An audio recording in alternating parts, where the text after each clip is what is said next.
Assalamualaikum warahmatullahi wabarakatuh. Hai semua, nama aku Natasha Evi Arifah, NIM aku 2423262. Nah, aku mau nyampain materi mengenai resiko bisnis internasional. Yang namanya bisnis mesti ada resikonya dong. Nah, jadi apa sih itu resiko bisnis internasional? Kelihatannya menjanjikan ya, seperti pasar luas, keuntungan lebih besar, dan peluang tumbuh lebih cepat. Tapi di balik itu ada satu hal yang tidak bisa dihindari, yaitu resiko. Nah, resiko bisnis internasional adalah segala kemungkinan masalah atau kerugian yang bisa muncul ketika perusahaan menjalankan usaha di luar negeri. Nah, masalah ini muncul karena perusahaan tidak lagi bermain di rumah sendiri atau negara sendiri. Nah, aturannya beda, budayanya beda, kondisi ekonominya beda, bahkan cara berpikir konsumennya pun bisa sangat berbeda. Nah, apa sih jenis-jenis resiko bisnis internasional? Nah, yang pertama, resiko politik. Nah, resiko politik ini muncul ketika keputusan pemerintah atau kondisi politik suatu negara berubah dan berdampak pada bisnis. Nah, ini resiko yang paling menakutkan karena sering terjadi tanpa peringatan.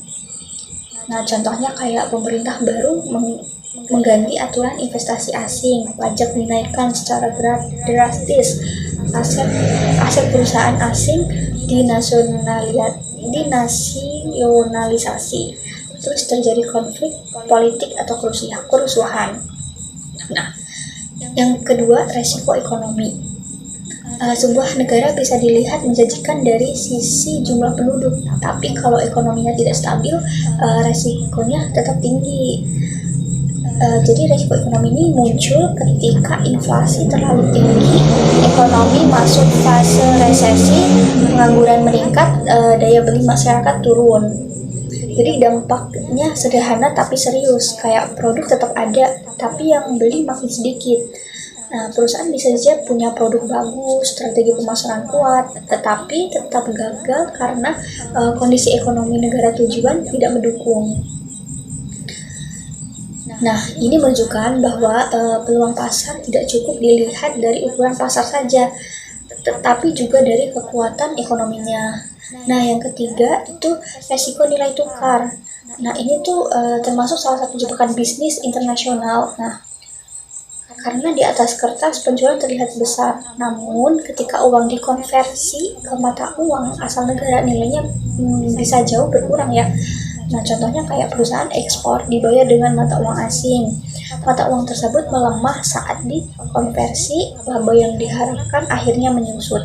Nah, masalahnya fluktuasi nilai tukar sering bisa diprediksi. Karena itu, perusahaan internasional tidak cukup hanya jago jualan, tapi juga harus paham manajemen keuangan dan lindung nilai atau hedging. Nah, yang keempat adalah resiko hukum dan regulasi. Nah, jadi setiap negara itu punya aturan sendiri. Nah, itu sering menjadi sumber masalah, kayak sistem kontrak yang berbeda, aturan ketenaga kerjaan yang ketat, pajak dan izin usaha yang rumit, perlindungan merek dan hak cipta yang lemah. Nah, risiko ini tuh muncul karena perusahaan menganggap bahwa aturan negara lain sama dengan negaranya sendiri, padahal masalah kecil bisa berujung denda besar, bahkan penutupan usaha. Nah, yang kelima, ada resiko budaya dan sosial. Nah, ini resiko yang sering diremehkan, tapi dampaknya besar. Nah, jadi perbedaan budaya itu bisa membuat strategi bisnis gagal total. Contohnya kayak produk tidak sesuai dengan nilai budaya atau agama. Terus iklan dianggap tidak sopan, gaya manajemen ditolak oleh karyawan lokal. Nah, masalah budaya bukan sekedar soal bahasa, tapi soal cara berpikir, nilai hidup. Nah, jadi banyak perusahaan tuh gagal bukan karena produknya buruk, tapi karena tidak memahami masyarakat mereka berbisnis. Nah, yang keenam itu ada resiko operasional. Jadi resiko operasional itu bisa datang dari keterlambatan pengiriman internasional, gangguan rantai pasok global, infrastruktur yang tidak mendukung standar kualitas yang berbeda. Nah, Sisi internasional itu sangat bergantung pada banyak pihak. Semakin banyak rantai bisnisnya, semakin besar kemungkinan masalah muncul. Nah, yang ketujuh adalah resiko keuangan. Nah, jadi resiko keuangan itu terjadi karena mitra luar negeri telat bayar, resiko gagal bayar, biaya pendanaan meningkat, arus kas tidak stabil. Nah, jadi dalam bisnis internasional, keuntungan besar sering datang bersama resiko likuiditas yang tinggi. Nah, mengapa resiko bisnis internasional tidak bisa dihindari? Nah,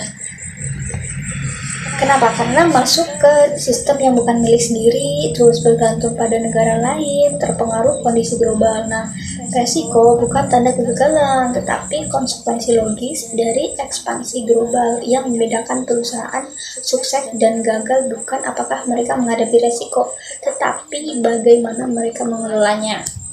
Nah, yang selanjutnya aku akan membahas cara menghadapi resiko secara realistis. Nah, jadi perusahaan yang baik itu tidak mencoba menghilangkan resiko, tapi yang pertama nih, mempelajarinya sejak awal. Yang kedua, mengantisipasinya. Yang ketiga, menyiapkan rencana cadangan. Nah, langkah yang harus ditempuh itu yaitu tidak bergantung pada satu negara saja. Yang kedua, melakukan analisis negara secara mendalam. Yang ketiga, menggunakan lindung nilai keuangan. Yang keempat, bekerja sama dengan mitra lokal. Yang keenam, mengasumsikan aset dan transaksi penting. Jadi gitu aja.